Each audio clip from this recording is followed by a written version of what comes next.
My name is Jim Tolles, and I'd like to welcome you to this video in which you will watch and learn how to play the violin. The terms violin and fiddle refer to the same instrument. The fundamentals you will learn in this video will enable you to play in many styles, including classical, bluegrass, country, and rock and roll, regardless of whether you call it a violin or a fiddle. In order to play the violin, we must accomplish 6 objectives. Take your violin and bow to your local music store to make sure they are in proper working order. See that the strings are in good condition and that the bow has enough hair and works properly. Also have them tune it for you. There are 2 other items which will prove very helpful. Get a shoulder rest that looks like this. There are several kinds on the market, and you may need to experiment some, but I recommend one like this. Have fine tuners installed on the tailpiece. These are a necessity if you have steel strings on your violin. If you are playing on nylon strings, only one fine tuner is required for the E or first string. Tighten the bow before you play. Violinists and fiddlers play with widely varying bow tension. Turn the screw clockwise so that the bow hair comes away from the stick, but not so much that you lose the curve of the bow. When you finish playing, loosen the bow so that when you tap the stick, the bow hair just begins to flop. This is correct. Violinists and fiddlers play with different amounts of rosin also. Tighten the bow before rosining. Draw the bow back and forth against the rosin. I like to press hard and use short strokes. When you feel you have enough, use long strokes to distribute the rosin. If the bow just barely makes a sound on the strings, you need more rosin. If clouds of rosin come flying off as you play, you have too much rosin.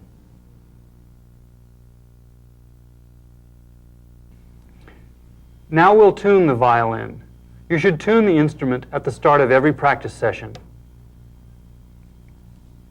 The wooden friction pegs are used to make large changes in pitch.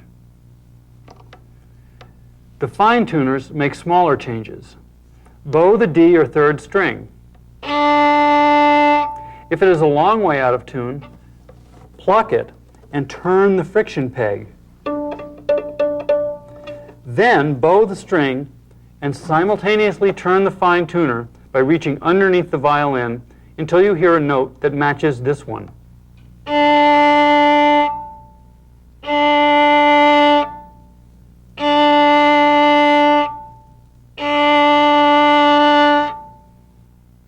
This is what it looks like from above.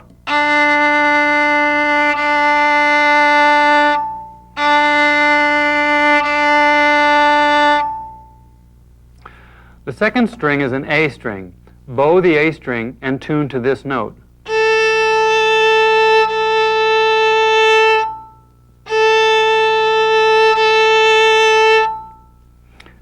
The first string is an E string. Follow the same procedure to match this pitch.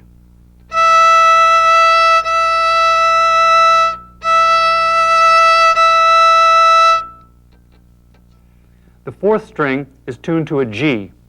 Tune to this note.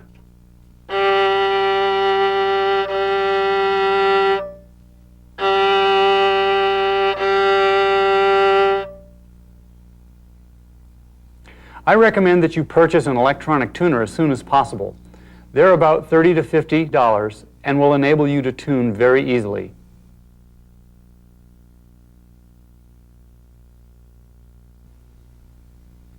You can play the violin standing or sitting. Standing helps many folks get the feel of the instrument, and you avoid the problem of the bow hitting your leg while seated, so I'll stand during this video.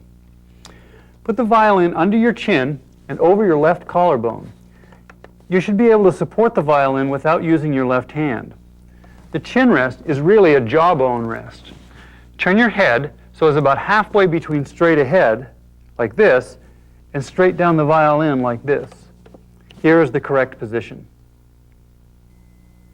The violin should be at a 30-degree angle to the left arm. The violin should be roughly parallel to the floor, not tilted up or down. This is too high, and this would be too low.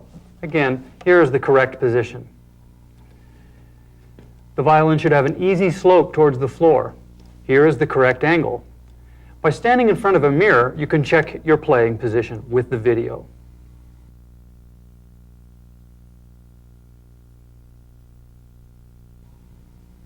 Let's check out your left hand to make sure you're holding the violin properly. Take that V that your thumb and forefinger make and close it up so that the neck of the violin makes contact with your thumb just above the first joint and the side of your hand on that bump where your forefinger joins on. This will create a small space below the neck. Don't let the neck of the violin fall into this space. When you play, you will turn your hand to a position more nearly parallel to the neck, from here to here. The left elbow should be pulled underneath the violin, not out to the side. This is correct. This will enable the fingers to get up over the fingerboard in their proper position.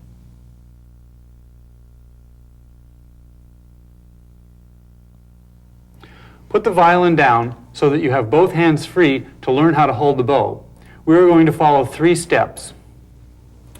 Form a backward C with the thumb and middle 2 fingers of the right hand, bending the joint of the thumb as closely as possible to a right angle. Now press the tip of your thumb into the middle joint of your middle and ring fingers. These are the primary points of contact. Holding the bow with your left hand, grasp the bow near the frog on the thumb leather. The index finger goes on at the first joint about 3/4 of an inch up the bow. The pinky is arched and touches at the tip. At this point, you may notice that your fingers are at right angles to the stick. Turn them so that they are at about a 45-degree angle. This bow grip may seem awkward, so allow some time for the muscles in your hand to strengthen and stretch. Now pick up the violin and put it under your chin. The bow must be at right angles to the strings at all times. It can be difficult to look down at the bow and strings and tell just when you have a right angle. Here's an easy solution. Stand in front of a mirror, turn your body so that the neck of the violin is parallel to the mirror. Then turn your head in the chin rest and look in the mirror, and it will be possible to make small corrections quite easily.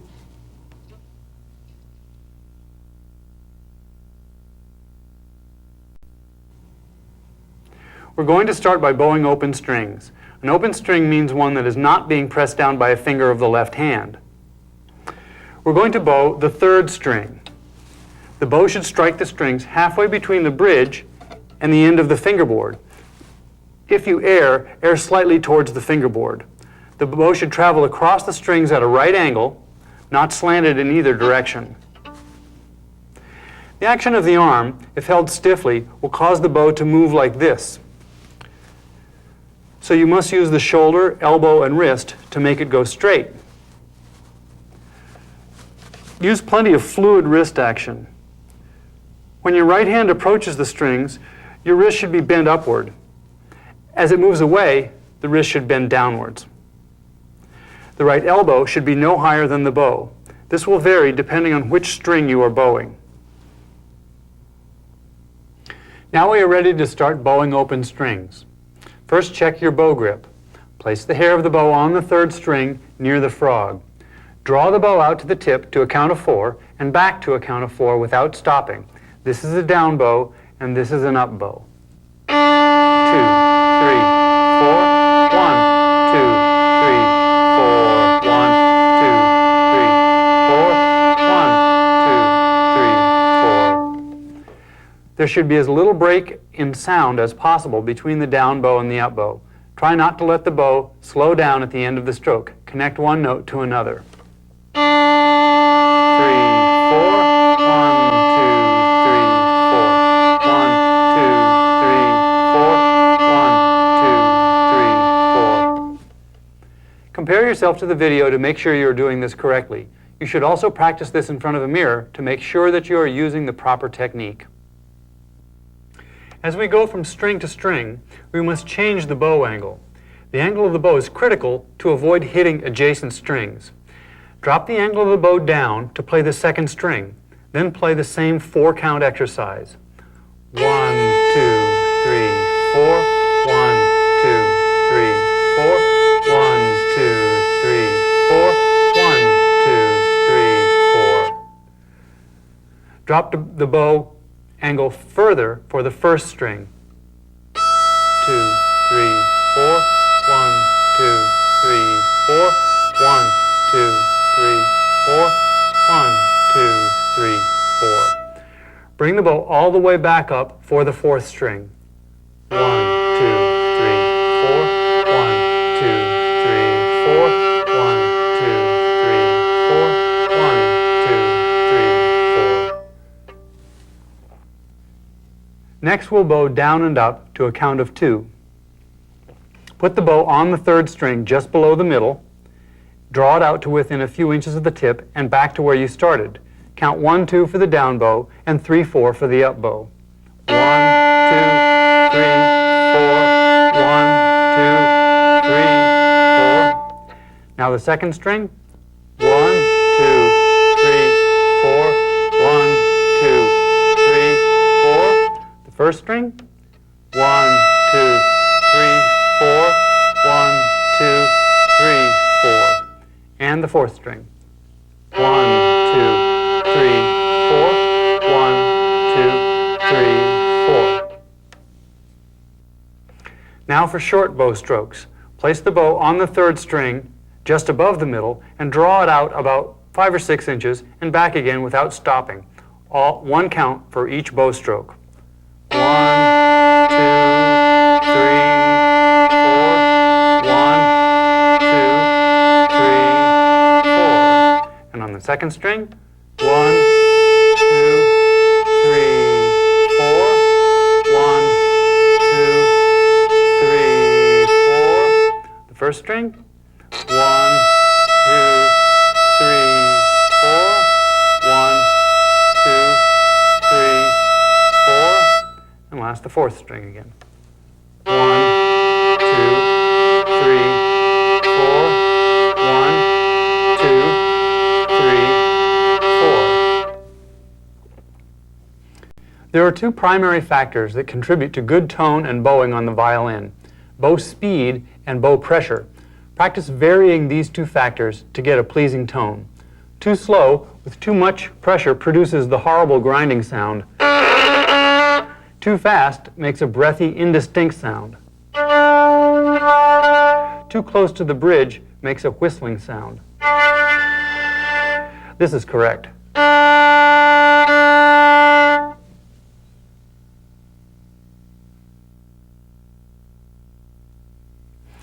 Now let's review the 6 objectives we just covered.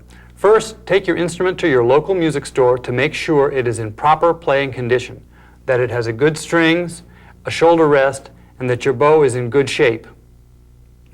Second, tune the violin. Third, hold the fiddle correctly. Make sure it is parallel to the floor and at the proper angle to your left arm and slightly tilted. Fourth, make sure your left elbow is in the proper position. Use the V shape with your left hand to hold the neck of the violin. Especially, check to see that your left wrist is in the proper position. Fifth, check your right hand to make sure you are holding the bow properly.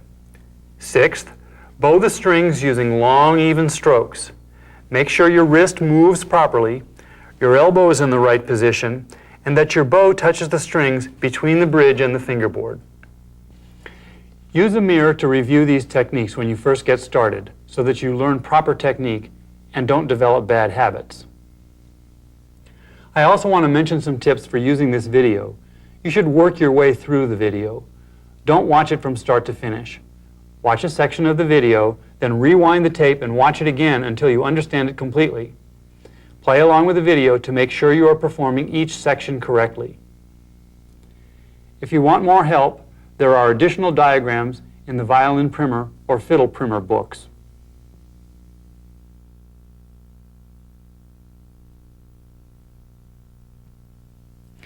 As we begin to use the fingers of the left hand, I'll explain how to read music. These 5 horizontal lines are called the staff. At the extreme left of music written for violin, you will see the treble clef. Notes may be written on the lines or in spaces in between the lines. Higher pitches are written on physically higher positions on the staff. Lower notes on lower positions. The notes of our common major scale alternate space, line, etc. The pitch sounded by bowing the open third string is D. Its location is in the space below the bottom line of the staff. This will be the first note of our scale. The next note in the scale is E, found on the bottom line. With your index finger, press down on the third string about 1 1/8 inches from the nut. Put the bow on the third string a little closer to the frog than the middle. Bow down on the open D string, then up, playing E with your index finger like this. What you are doing is playing the first and second notes of a D major scale. Do, re, bow down and up, making small adjustments until you can match this pitch, neither too high or too low.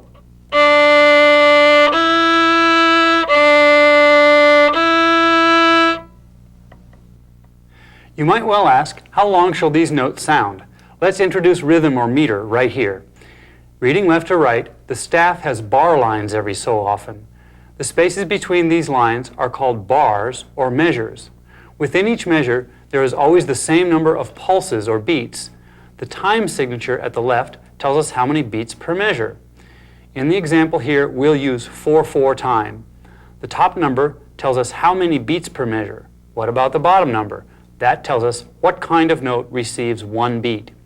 In this case, the 4 on the bottom indicates a quarter note. A quarter note looks like this. It has a solid head and a stem and receives, as I mentioned, 1 beat. We'll also need to know half notes. They have open heads and stems and receive 2 beats. On screen, you see 2 measures that we will repeat many times. First, D played for a half note, 2 beats, on the down bow, then E, a half note on the up bow for a total of 4 beats. I'll play the first measure and you play the second measure. We'll call these answer backs. 1, 2, 3, 4. Answer 2, 3, 4. 1, 2, 3, 4. Answer 2, 3, 4. 1, 2, 3, 4. Answer 2, 3, 4. 1, 2, 3, 4. Answer 2, 3, 4. Good. The goal of this exercise is to learn just where that note is, both with your ears and its location on the fingerboard. Rewind the video and answer back many times. Make sure you are in tune with the video and match the pitch exactly. It will take some practice. Next, we'll learn the F sharp note. It's played with the second finger about another inch or so up the fingerboard from the first finger. What we are doing then is constructing the distance from the first note to the third note of a major scale. Do, mi. Its location on the staff is in the bottom space. We'll put the sharp in the key signature on the left-hand side of the staff, indicating that all Fs, including the one in the bottom space, are sharp. I'll play as before and leave space for you to answer back. 1, 2, 3, 4. Answer 2, 3, 4. 1, 2, 3, 4. Answer 2, 3, 4. 1, 2, 3, 4. Answer 2, 3, 4. 2, 3, 4. Answer 2, 3, 4. If your F sharp is too high, or sharp as we say, or too low or flat, don't stop the bow. Continue to play smoothly and make a correction up or down on the next answer back. Now I'm going to give you another set of answer backs that should make it even easier to find these notes. This exercise will include A, the open second string, and its location on the staff is in the next to bottom space. Bow the open D, then E with your index finger, then the open A, then back to the E with your index finger. This will give you 2 points of reference for pitch, the D and A strings, and 2 opportunities to make those little corrections. Check your bow grip, and we're off.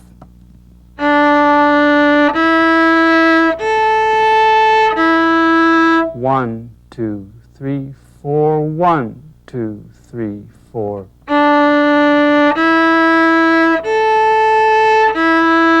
1, 2, 3, 4. 1, 2, 3, 4. Answer 1, 2, 3, 4. 1, 2, 3, 4.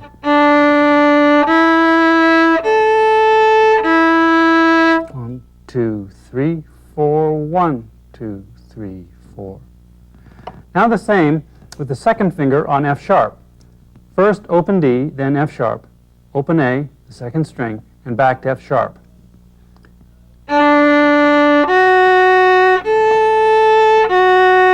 1, 2, 3, 4. 1, 2, 3, 4.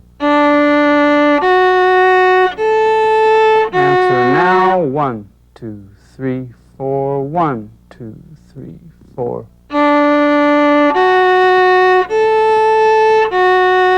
1, 2, 3, 4. 1, 2, 3, 4.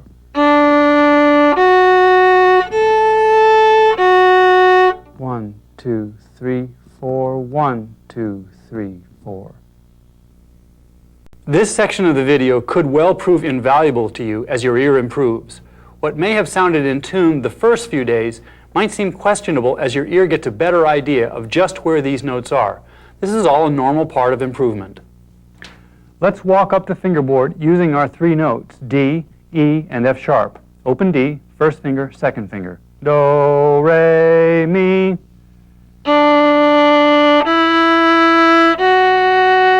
Do, re, mi. Answer, re, mi. Answer, re, mi. Answer, re, mi.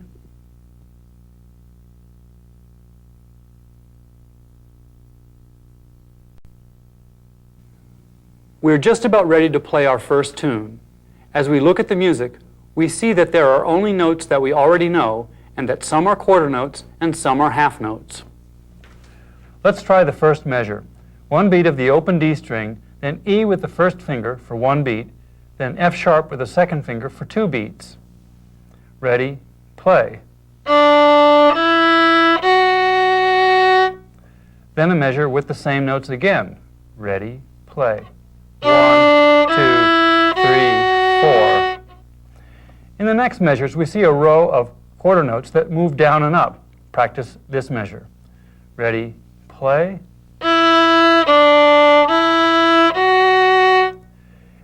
And last, a measure with two half notes on the open D string. Ready, play. 1, 2, 3, 4. Playing small parts, especially the difficult or unfamiliar parts, helps ensure success when you finally dive in to play the whole piece. And here it is. Yeah. Ready, play. 1, 2, 3, 4. 1, 2, 3, 4. 1, 2, 3, 4. 1, 2, 3, 4.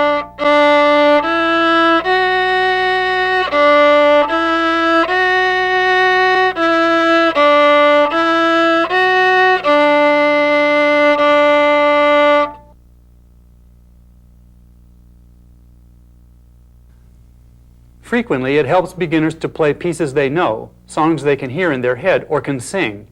Our next piece is Mary Had a Little Lamb, a song virtually everyone is familiar with.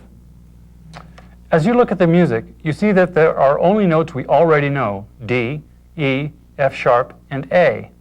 The time values are either quarter notes or half notes until the last bar, which has a whole note, open head, no stem, and receives 4 beats. Still, this is a much longer piece than the exercises and songs that we've done up to now. So we're going to divide it into smaller pieces or phrases lasting 2 measures each. We'll start with the first 2 bars. Locate the F sharp with your second finger using the methods from the previous exercises, and then begin.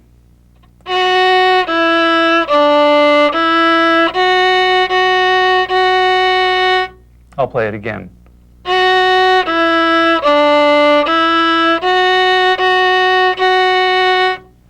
Rewind the video and play these two-measure phrases many times. Then look at the next phrase. It should sound like this.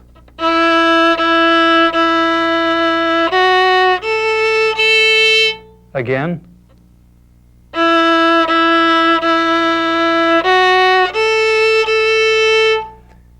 Work it up note by note or measure by measure if necessary. If you have difficulty with any new material, you basically have two options. Play a smaller piece of it or play it slower or some combination of the two.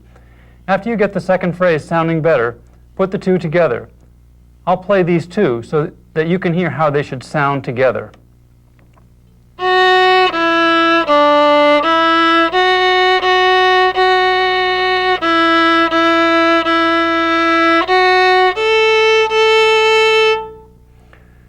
Let's move on to the third phrase. It's almost exactly the same as the first phrase except for the last two beats. In the first phrase, the last two beats were the F sharp played as a half note for two beats.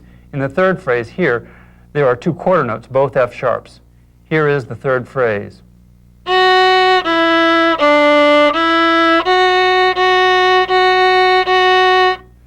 Now our last phrase, E, E, F sharp, and E, and finally D for a whole note for 4 beats. Fleece was white as snow.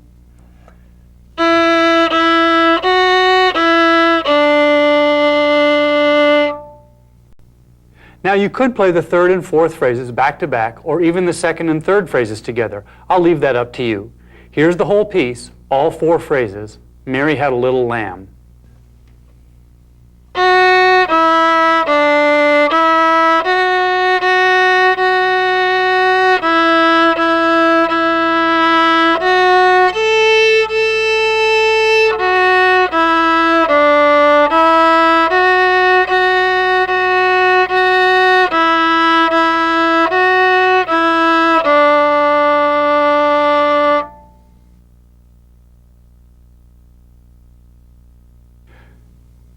We're ready to learn 2 new notes, G and A.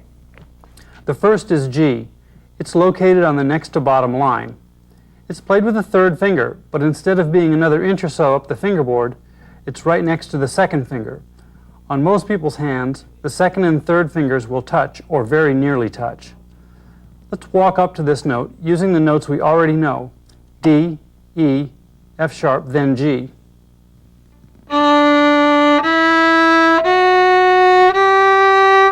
Play this exercise so that it sounds like this.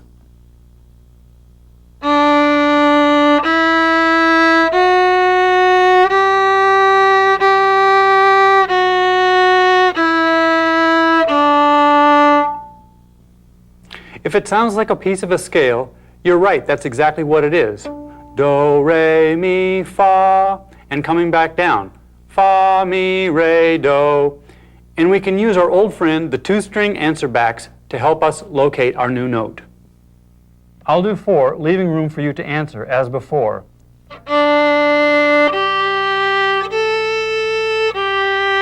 1, 2, 3, 4. 1, 2, 3, 4.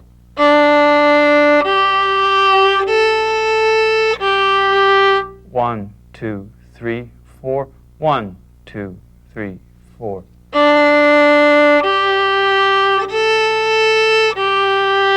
1, 2, 3, 4. 1, 2, 3, 4.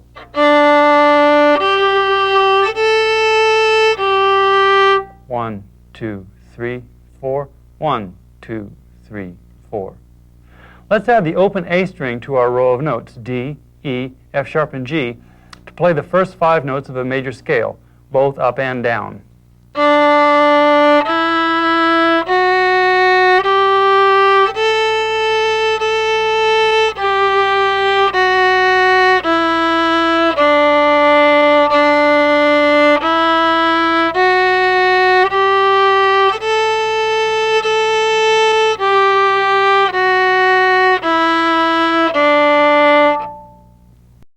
Hey, this is getting exciting now. We've got 5 notes in a row. Now here comes the 6th. It's B, the note played with the first finger on the A string, the second string. It's as far up the A string as E was up the D string. Its location on the staff is on the middle line. Let's do some answer backs, A to B in half notes. Answer 2, 3, 4. 1, 2, 3, 4. 1, 2, 3, 4. 1, 2, 3, 4. 1, 2, 3, 4. At this point, we've got enough notes to play the alphabet song. Let's work it up in 2-bar segments. The open D string for 2/4 notes, the open A for 2/4, our new B note for 2/4, and the A again for a half note, 2 beats.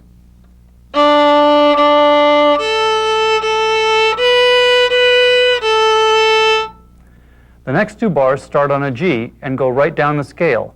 Make sure you start with a nice in-tune G. Use the old exercises to locate this G and then play.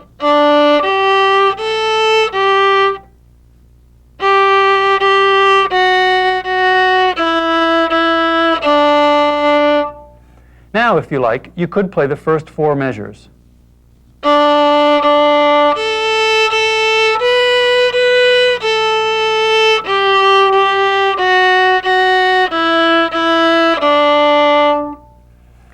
Moving on now, let's play the 5th and 6th measures. Start on open A and go right down the scale.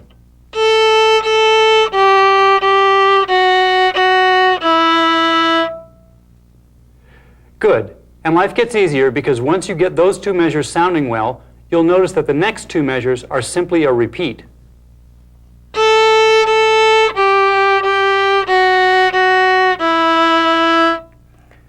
Now I'll play everything we have so far, the first 8 measures.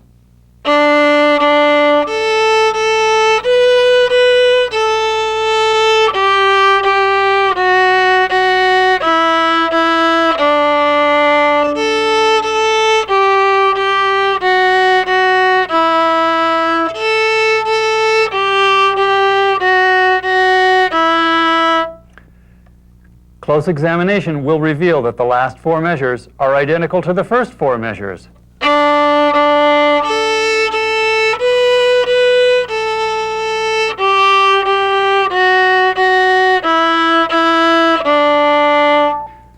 Now here's the whole tune. 1, 2, ready, play.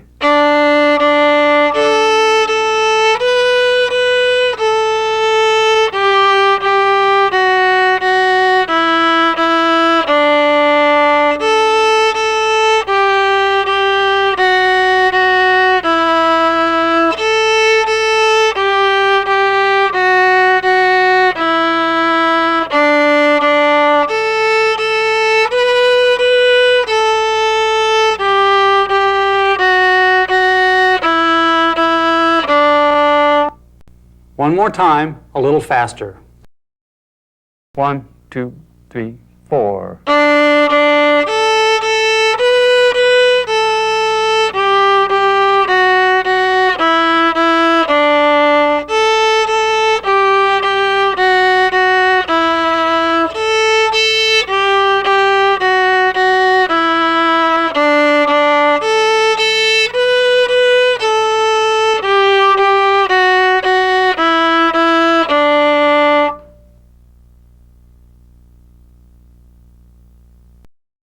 I want to mention some tips for organizing your practice sessions because the most important part of learning to play the violin is to develop good practice habits.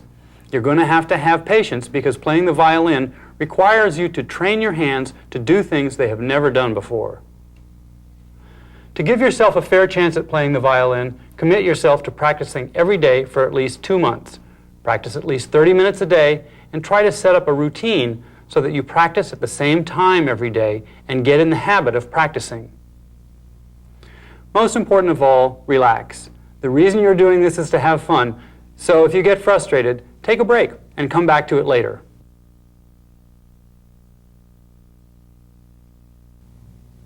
For our next song, we're going to learn a new bowing technique.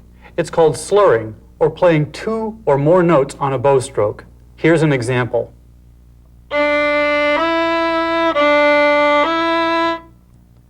What I just did was to draw the bow on the downstroke for 2 beats, 1 beat of D, then finger the E note with my index finger for 1 beat, all without stopping the bow.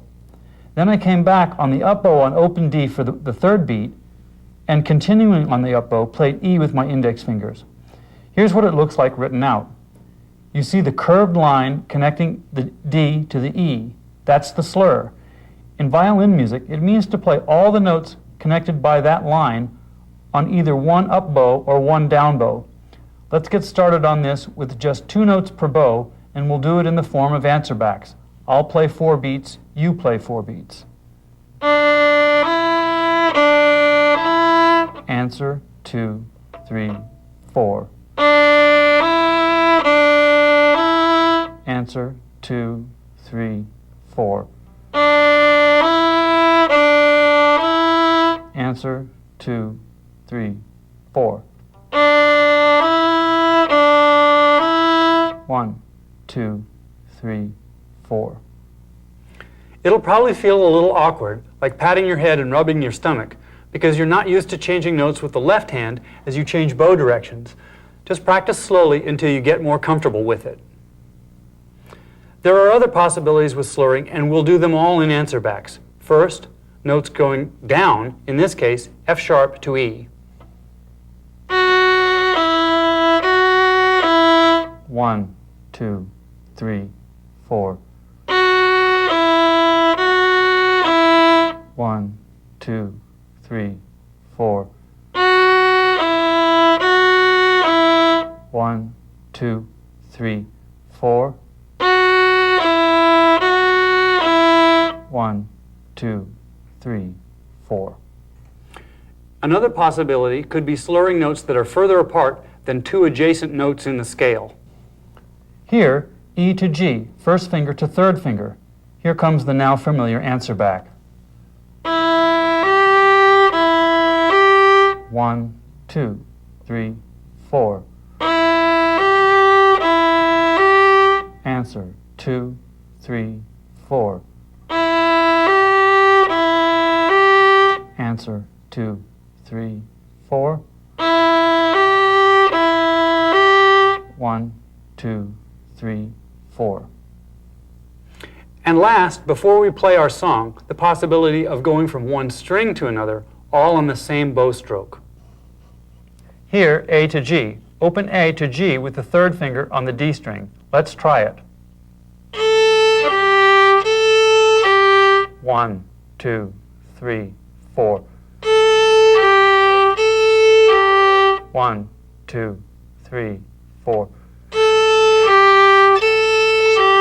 1, 2, 3, 4. 1, 2, 3, 4.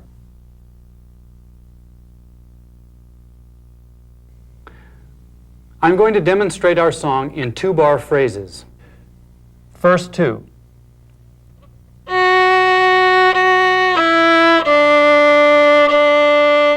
There you saw me slur the F sharp to the E. Now the next 2 with the 2 slurs as written.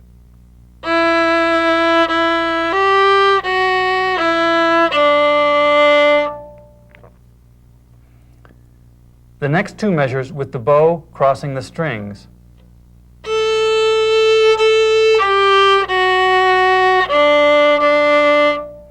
And now the last 2 measures with 2 pairs of slurred notes back to back.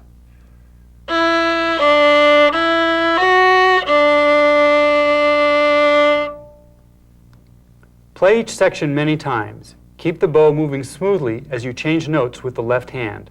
Now, here's Go Tell Aunt Rhody. Ready, play.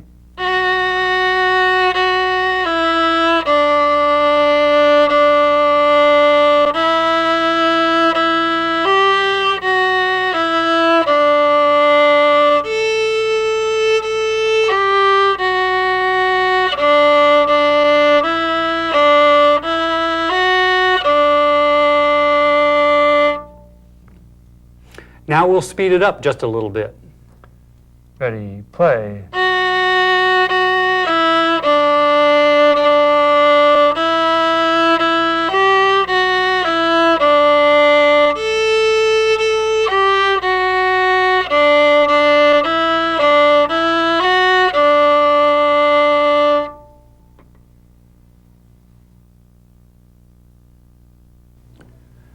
Let's learn two more notes. They'll be C sharp and D on the A string. On the staff, C sharp is found on the next to top space, and the key signature tells us that it's sharp, and D is the next to top line. They are played with the second and third fingers of the left hand respectively. C sharp is an inch or so above the B with the second finger. D is located just above the C sharp with the third finger touching or nearly touching the second finger. The distance between notes on the second string follows the same pattern as the distance between notes on the third string. Let's accustom ourselves to these new notes with some answer backs. First, A to C sharp. 1, 2, 3, 4. 1, 2, 3, 4. 1, 2, 3, 4. 1, 2, 3, 4. 1, 2, 3, 4. And A to D. 1, 2, 3, 4. 1, 2, 3, 4. 1, 2, 3, 4. 1, 2, 3, 4. Here are some two-string answer backs using the open first or E string. The note sounded by the first string is found on the top space.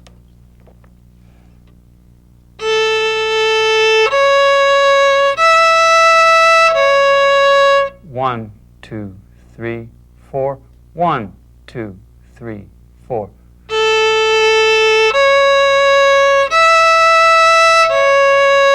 One, 2, 3, 4. 1, 2, 3, 4.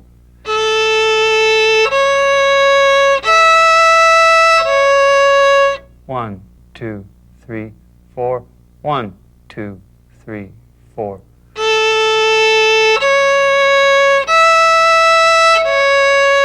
1, 2, 3, 4. 1, 2, 3, 4. Now, A, D, E, D.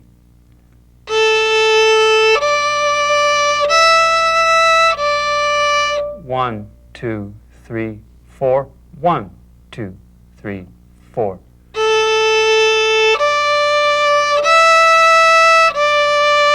1, 2, 3, 4. 1, 2, 3, 4.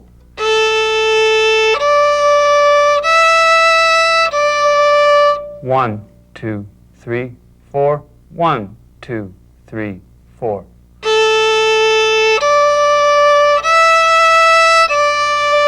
1, 2, 3, 4. 1, 2, 3, 4.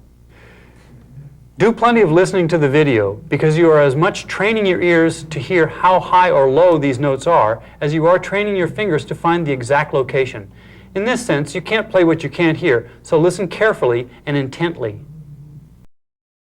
We now have enough notes to complete a D major scale. Do, re, mi, fa, sol, la, ti, do, and back down. Do, ti, la, sol, fa, mi, re, do. Here it is in medium speed half notes. I'll play it for you.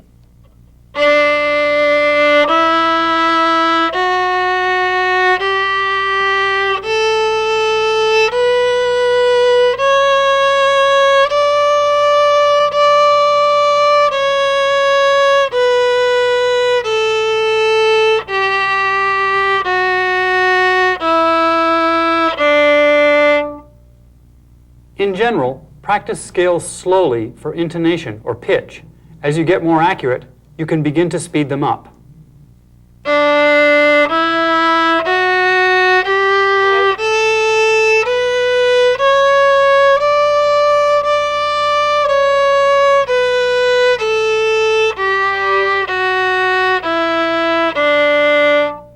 But remember, if you play very fast, you won't be able to tell if you are in tune or not.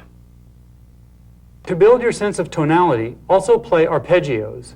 An arpeggio is a chord, only with the notes sounded one at a time. Our D arpeggio will have D, F sharp, A, and high D, both ascending and descending. It should sound like this.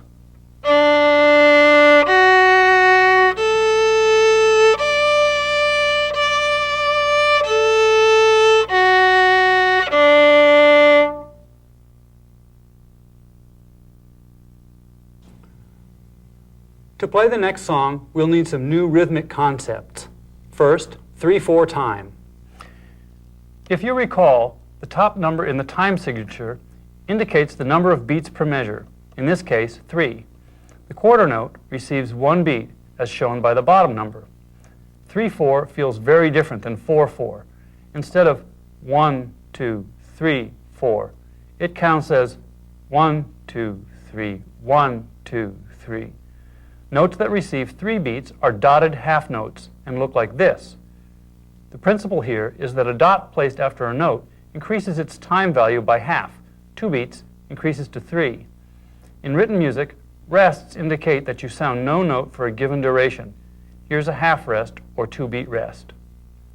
Let's practice playing in 4-bar segments like this.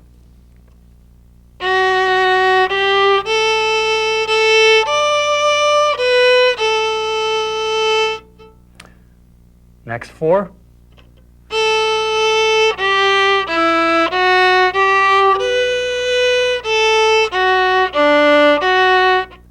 The third 4-bar segment.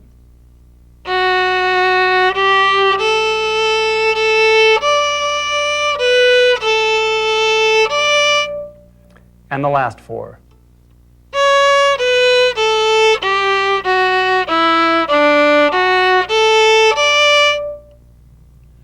Now here's the whole song, Sunday Waltz. 1, 2, 3.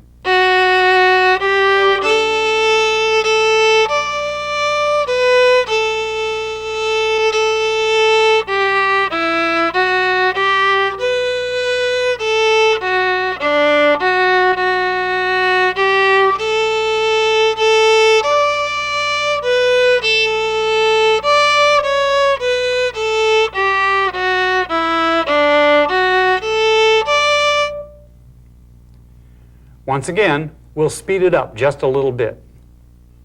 1, 2, 3.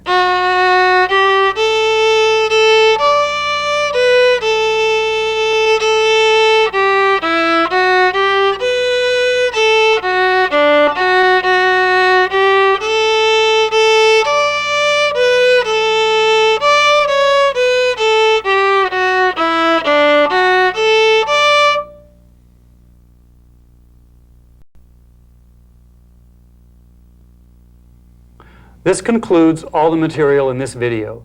As we mentioned earlier, we're trying to start the beginning student out correctly with proper technique, regardless of the style of music you're playing.